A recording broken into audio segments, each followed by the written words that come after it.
میرے لورز بھی ہیں، میرے ہیٹرز بھی ہیں. یہ عزت اللہ کی طرف سے ہے. کسی کی ذلت ہے تو وہ اللہ کی طرف سے ہے. ان کے لیے ضرورت ہے کہ نوک نوک کہ ہم نے جو کچھ بھگتنا تھا، جو کچھ بیڈ ٹائم جو بھی ہم نے دیکھنا تھا وہ دیکھ چکے ہیں. حسن ایوب خان کے تمام دیکھنے والوں کو السلام علیکم. ناظرین، ملٹیپل سٹوریز ہیں، لیکن سب سے پہلے بات کرتے ہیں نورین نیازی کی، جنہیں NCCIA کی جانب سے بھی نوٹس جاری ہو گیا ہے. طلبی کا نوٹس ان کو دیا گیا ہے کیونکہ انہوں نے یعنی اتنی پاکستان مخالف گفتگو کی جس کو اب گودی میڈیا جو ہے وہ بڑا اچھال رہا ہے.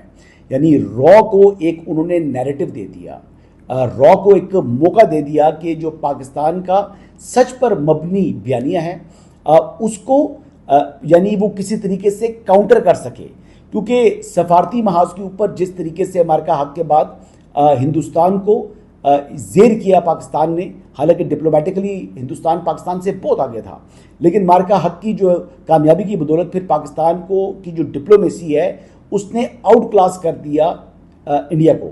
لیکن اب ایک بار پھر نورین نیازی صاحبہ نے ایک موقع فراہم کیا ہے تاکہ جو را ہے وہ اپنی ڈومیسٹک جو ان کی پاپولیشن ہے، جو کہ ہندواتا مائنڈ سیٹ کے لوگ ہیں، ان کو یعنی تسلی دے سکے. کیونکہ مودی اور را اور جو پورا اکھنڈ بھارت کی جو ایک سوچ، ایک نیریٹو بلڈ کیا تھا انہوں نے، یا گریٹر جو ہے وہ انڈیا کی جو بات کرتے تھے، وہ تمام کی تمام باتیں جو ہے اس کے اوپر ضرب لگ چکی تھی. اس کی اب دنیا وہ ماننے کو تیار نہیں تھی.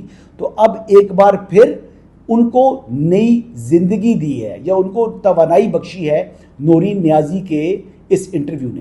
جوان پاکستان کو انہوں نے انٹرویو دیا تھا. اب کچھ ایسے اکاؤنٹس ہیں جو کہ یہ کہہ رہے ہیں کہ نورین نیازی صاحبہ نے یعنی ادارے کو اور جس میڈیا پرسن نے ان کا انٹرویو کیا تھا اس کو کہا تھا کہ جی میرا یہ انٹرویو نشر نہ کیا جائے.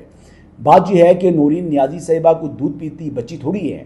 جو انہوں نے گفتگو کی ان کے دماغ کے اندر، ان کے ذہن کے اندر، یا ان کی اپنی ایک سیاست تھی جس کے لیے انہوں نے یہ گفتگو کی، یہ ایک نیریٹو جو ہے وہ انڈیا کو فراہم کیا. یہ بظاہر دانستہ دکھائی دیتا ہے.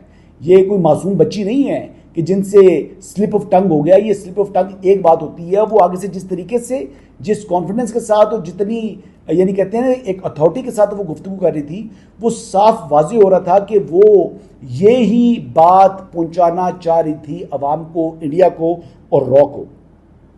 اب بات یہ ہے کہ یہ جو سیاسی مفادات کے لیے ریاستی مفادات کو قربان کرنا یا ان کی قربانی دینا یا ان کو پس پش ڈالنا، یہ بظاہر پاکستان تحریک انصاف، عمران احمد نیازی اور علیمہ خانم کا وتیرہ بن چکا ہے. یہ لوگ مسلسل اس قسم کی گفتگو کرتے ہیں، یہ بار بار ریپیٹڈلی یہ بات کرتے ہیں، یہ بائی ڈیزائن کرتے ہیں.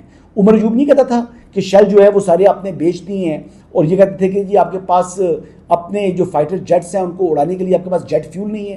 یہ باتیں کون کرتا رہا ہے؟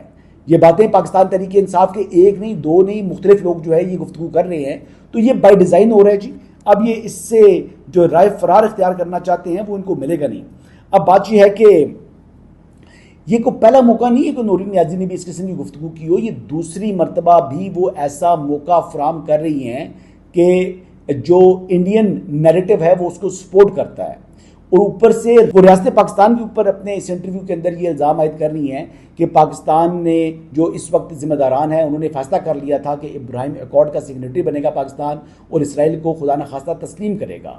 اب یہ اتنا یعنی بھیانک، بغیر سبسٹنس کے، وداؤٹ ایویڈنس، ایک جھوٹا یعنی خود ہی تراشا ہوا ایک الزام ہے جس کی وضاحت ان کو دینی پڑے گی، اور اس کے بغیر اس کا سلوشن نہیں ہو سکتا. یہ اس معاملے کے اندر کم از کم معافی کی گنجائش نہیں ہونی چاہیے. نورین نیازی کی جو گفتگو ہے اس کا کانسیکوینس ان کو ضرور بھگتنا چاہیے. آگے بڑھتے ہیں جی. علیمہ خانم جو ہے وہ دورہ سوات کے اوپر ہیں. میں تو پاکستان تحریک انصاف کے حوالے سے اس بات سے میں بڑا تعجب ہوتا ہے. وہ کہتے ہیں جی کہ 95% جو لوگ ہیں وہ عمران خان کے ساتھ ہیں، لیکن پھر بھی عوامی رابطہ مہم کے لیے علیمہ خانم جو ہے وہ خیبر پختونخوا کے اندر سڑکوں کے اوپر جو ہے وہ اپنی ریلیز نکال رہی ہیں. نہ چیف منسٹر ہیں، نہ کوئی دوسرے ذمہ داران ان کے ساتھ ہے. تو بیسکلی وہ پارٹی کے اوپر اپنی گرفت قائم کرنے کے لیے، ویسے تو وہ کہتی ہیں سیاست سے کوئی تعلق نہیں ہے، لیکن انہوں نے جو کیمپین بنائی ہے عمران خان صاحب کی رہائی کے لیے بنائی ہے. وہ کہتی ہیں جی ناحق ان کو قید کیا ہوا ہے عمران خان صاحب کو. وہ کہتی ہیں جی کہ ہم اب اس لیے نکلے ہیں کیونکہ بس اب بہت ہو گیا اتنے عظیم لیڈر کو وہ لیڈر جو قوم کی خاطر قربانی دے رہا ہے اسے ناحق جیل میں قید کر رکھا ہے. میں یہی بات قاسم نیازی بھی کرتے ہیں, یہی بات علیمہ خانم بھی کرتی ہیں, اور یہی بات پاکستان تحریک انصاف کے لوگ کرتے ہیں. تو اس کا جواب یہی ہے کہ وہ کوئی انلیگلی ڈیٹین نہیں ہے. ناحق قید وہ شخص ہوتا ہے جس کو یعنی عدالت نے سزا نہ دی ہو اور اس کو زبردستی آپ نے ڈیٹینشن کی ہوئی ہو. تو یہ تو کانوکٹ ہیں. 2 مقدمات کے اندر ان کی جو سینٹنس ہے وہ اس وقت وہ سرو کر رہے ہیں. اڈیالہ جیل کے اندر وہ اس لیے موجود ہیں کیونکہ کرمنل کی جگہ جو ہے وہ جیل ہوتی ہے. عمران خان صاحب کا جو جرم ہے وہ عدالت سے ثابت شدہ ہے, تو پھر چوری کی ہے تو پھر چوری کا کانسیکوینس تو بھگتنا پڑے گا نا جی. اس کو یہ لوگ کہتے ہیں جی ناحق. وہ ساتھ مزید یہ بات بھی کر رہی ہے کہ عمران خان کہتے ہیں کہ جب تک اپنی آزادی کے لیے نہیں نکلیں گے تب تک آپ کو آزادی نہیں ملے گی. اب جو آزادی یہ دلوانا چاہ رہی ہیں عمران خان صاحب کو, وہ کیا ماورائے عدالت کو آزادی مل سکتی ہے عمران احمد نیازی کو؟ آپ یہ سوال ہے. ہاں مل سکتی ہے ماورائے عدالت کہ پریزیڈنشیل پارڈن کی ایک اپلیکیشن دائر کی جائے, صدر مملکت سے رحم کی اپیل کریں, اور صدر آپ کو پتہ ہے کہ ویسے بھی دریا دل آدمی ہیں. وہ کہتے ہیں پریزیڈنٹ پاکستان کے میں فقیر آدمی ہوں, تو وہ ہو سکتا ہے معاف کر دیں اور ہو سکتا ہے معاف نہ کریں. مرسی پٹیشن جو ہے وہ ریجیکٹ بھی کر سکتا ہے پریزیڈنٹ. تو یہ پریزیڈنٹ کی ایک سوابدید ہوتی ہے.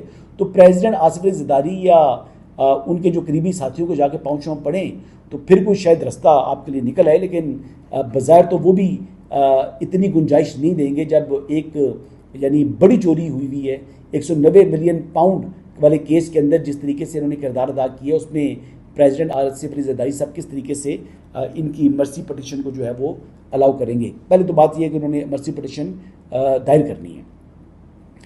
اب علیمہ خانم جو ہے وہ پارٹی کو ہائی جیک کرنا چاہ رہی ہیں. پارٹی کے اوپر ان کی گرفت جو ہے وہ کمزور ہو رہی تھی.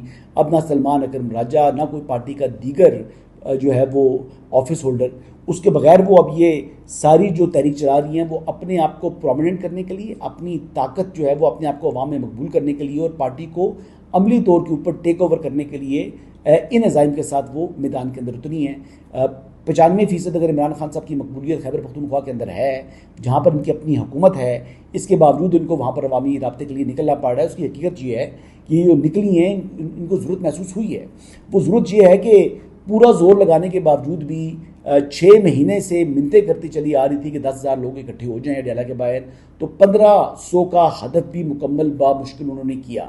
1,500 سے زائد لوگ وہاں پر لا نہیں سکیں. اب یہ سب سے مقبول لیڈر کی جو پوزیشن ہے وہ یہ ہے. اب علیمہ خانم یہ بھی کہہ رہی ہیں کہ ہمارا نعرہ ہے آزادی یا شہادت. اب یہ وہ بات ہے کہ علی مین گنڈا پور صاحب بھی یہ کہتے تھے کہ ہم کفن باندھ کر آئیں گے. یہ ہم نے جو سر پر پگ پہنی ہوئی ہے یہ پگ نہیں ہے, ہمارے کفن ہے, اور گھر والوں کو یہ بول کر ہم آئیں گے کہ اگر ہم واپس نہ آئے تو ہمارا غائبانہ نماز جنازہ ادا کر دیجیے گا. اب لوگوں کے جذبات کو ابھارنے کے لیے علیمہ خانم اس قسم کی گفتگو کر رہی ہیں, اور میں آپ کو یقین سے کہہ سکتا ہوں کہ علیمہ خانم اپنے بچوں کو اور اپنی فیملی کو اگر احتجاج کی کال کبھی پاکستان تحریک انصاف نے دی بھی تو اس میں وہ شریک نہیں ہوں گے. جیسے عمران خان صاحب یہ بات کہہ کے ٹال دیتے ہیں جی کہ میرے بچوں کو آنے کی ضرورت نہیں ہے, ان کا باپ ہی کافی ہے, حالانکہ وہ خود جیل میں خود قید ہیں. اور دوسرے یہ کہتے ہیں جی عمران خان صاحب کے ساتھ ظلم ہو رہا ہے جی, ان کو قید تنہائی میں رکھا ہوا ہے, ان کو ایک مشقتی ملا ہوا ہے جو ان کے یعنی واش روم کے ٹوائلٹ تک کو صاف کرتا ہے, ان کے کپڑے دھوتا ہے, ان کو کھانا پکا کے دیتا ہے. تو یہ تمام کی تمام جو سہولیات ان کو ملی نہیں ہے. اور جس جگہ وہ رہتے ہیں عام قیدی اس جگہ کے اوپر جتنی جگہ ان کو ملی ہوئی ہے یہاں پر 40 سے زائد لوگ جو ہے وہ ریزائڈ کر رہے ہوتے ہیں. تو 40 لوگوں کی جگہ کے اوپر عمران خان صاحب رہ رہے ہیں. اس کے باوجود وہ کہتے ہیں جی کہ ان کو یعنی ایک بڑا ظلم ہو رہا ہے, اور کسی قیدی کے ساتھ اتنا ظلم نہیں ہوتا جتنا عمران خان صاحب کے ساتھ ہو رہا ہے. تو قاسم کے پاپا چور ہیں جی, اور چور کی جگہ جو ہے اڈیالہ ہی ہے, چور کی جگہ جو ہے وہ جیل ہے. اور اب اس کے اوپر سیاست جو کرنا چاہ رہے ہیں وہ جتنی مرضی کر لیں, لیکن عوام کے سامنے یہ ان کا نیریٹو بکنے والا نہیں ہے. آگے بڑھتے ہیں جی. اگلی بات یہ ہے کہ ایران اور امریکہ کی کشیدگی تو ہے ہی ہے, لیکن روس اور یوکرائن کے درمیان بھی جھڑپیں تیز ہو چکی ہیں. اور روس کی وزارت دفاع نے کہا ہے کہ جی یوکرائن کی جانب سے روسی علاقوں پر بڑے پیمانے پر جو ڈرون حملے کیے گئے ہیں. روسی فضائی دفاعی نظام نے 779 یوکرائنی ڈرونز کو تباہ کر دیا ہے, اور یہ جو حملے ہوئے ہیں جس میں 8 افراد ہلاک ہوئے ہیں روس کے, اور 86 افراد زخمی ہو گئے ہیں. ایک تو یہ چیز ہے جی. دوسری بات یہ ہے جی کہ روس کی جانب سے بھی جی جواب دیا گیا, اور بڑا سخت جواب دیا گیا. بیلسٹک میزائلز کا حملہ کیا ہے. یوکرائن کو پیٹریاٹ فضائی دفاعی نظام کے میزائلوں کی کمی کے باعث بیلسٹک میزائل حملوں کے خلاف خاص طور پر مشکلات کا سامنا رہا ہے. اب یہ آج سنڈے کو یہ ہوا ہے کہ کیف کے اوپر جو ہے وہ یہ میزائل جو ہے وہ داغے گئے ہیں. ایک شخص اس وقت تک بتایا جا رہا ہے کہ ہلاک ہو گیا جبکہ 16 لوگ زخمی ہیں. کئی جگہوں پر بتایا جا رہا ہے کہ ڈیتھ ٹول شاید اس سے زیادہ ہے، لیکن یہ کشیدگی بڑھ گئی ہے. جو انٹینسٹی چل رہی تھی ان کے آپس میں جو جھڑپیں ہو رہی تھیں وہ اب خاصی بڑھ چکی ہیں. یہ اب کیا سمت اختیار کرتا ہے یہ خطہ، اور دوسری طرف امریکہ اور ایران کے درمیان جو کشیدگی ہے وہ بھی یعنی اس وقت بلند ترین سطح کے اوپر پہنچ چکی ہے.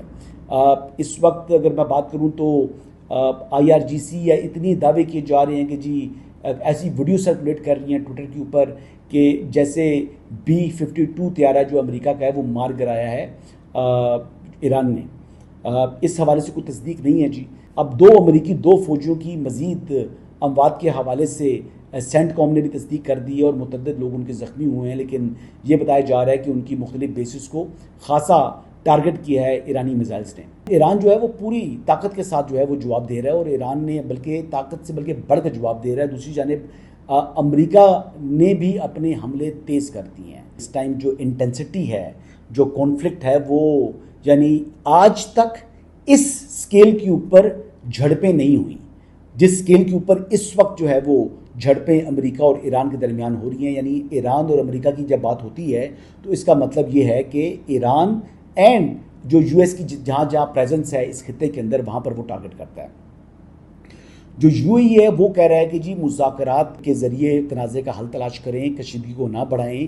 وہ یہ بات اس لیے کر رہا ہے کہ ان کا اربوں ڈالر کا نقصان ہونے جا رہا ہے. ابھی تو ان کا نقصان شروع ہوا ہے، ابھی تو ان کی فلائٹس بند کرنے کی باتیں ہو رہی ہیں. پھر کل یہ معاملہ کیا سمت اختیار کرتا ہے. جس طریقے سے ایران کی جانب سے نشانہ بنایا گیا ہے کویت کے اندر پانی کا جو وہ ہے پلانٹ ہے، اس کو انہوں نے کیا ٹارگٹ کیا ہے. جب 50 ڈگری اس موسم کے اندر گرمی ہوتی ہے اور 90% ان GCC ممالک کے اندر بیسیکلی سمندری پانی کو ہی میٹھا کر کے استعمال کرتے ہیں. وہاں جو زیر زمین پانی ہے وہ تو کھرا ہے، تو وہ پانی تو ناقابل استعمال ہے. تو وہاں پر تو پانی کا مطلب ہے زندگی، واٹ از لائف. اب اس لحاظ سے یہ معاملہ جو ہے یہ اب مسلمان بھائی بھی یعنی اس لحاظ سے اس گرمی میں پانی کی اگر ان کو مشکلات ہو جائیں تو وہ کتنی تکلیف دہ بات ہے. دوسرا امریکہ نے بھی اپنے جو حملے ہیں وہ تیز کیے ہیں اور ایران کے اندر مختلف مقامات کو وہ نشانہ بنا رہا ہے اور بہت زیادہ شہادتیں ہو چکی ہیں. انفراسٹرکچر بھی اچھا خاصا تباہ کر دیا ہے اور اب مزید نقصان ہو رہا ہے. معاملہ جو ہے وہ اتنا ایگوسٹک ہو گیا ایران کی جانب سے کہ انہوں نے کہا جی کہ اب نائے ہرمز کے اندر جو ہم کہیں گے وہی قانون ہے، جو ہم کہیں گے آپ نے وہی کرنا ہے. اگر کوئی اور ملک یعنی کوئی نیول شپ نہیں بلکہ ایک پرائیویٹ کمرشل شپ تھا، یعنی 3 کمرشل شپس تھے جن کو انہوں نے نشانہ بنا دیا. تو اب یہ چیز جو ہے یہ یقینی طور کے اوپر ایک ایسکلیشن کو بڑھانے والا عمل تھا ایران کا. پھر امریکہ کو بھی موقع ملا اور پھر اس نے بھی یعنی بڑھ چڑھ کر جو ہے اس کا جواب دیا اور معاملات اب مزید خرابی کی طرف بڑھ چکے ہیں. اسلام آباد MOU کے تحت 90% تک ایران کی فتح تھی اور اس میں امریکہ کو بھی ایک لحاظ سے فیس سیونگ تھی، لیکن ایران نے پھر اپنی ہی جو ہے وہ مرضی کی. بہرحال جی اس وقت تک کی اپڈیٹس ہیں جی. کل دوبارہ آپ کی خدمت میں حاضر ہوں گا. اجازت چاہوں گا جی. اللہ حافظ.